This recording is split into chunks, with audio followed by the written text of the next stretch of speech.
Better বউর সাথে শাশুড়ির মিল্লায় আর শাশুড়ির সাথে বেটার বোন মিল্লায়, এটা আমার কথা না, এটা মানুষে কয় বুঝছো।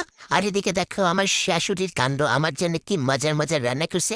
এটা কচু রান্না করছে বুঝছো, আর এখানে খাসির মাংস আলু দিয়ে রান্না করছে। মাগু মা, এই রান্নাটা কিন্তু অনেক মজার হয়েছে বুঝছো। আর এখানে শুটকি মাছ রান্না করছে ডাঁটা আর আলু দিয়ে, আর সাথে রান্না করেছে হচ্ছে শিং মাছ আর কই মাছ ঝুন্ডল দিয়ে একটা ব্রান করেছে। আর সাথে রান্না করেছে হচ্ছে শুটকি মাছের লাড়া।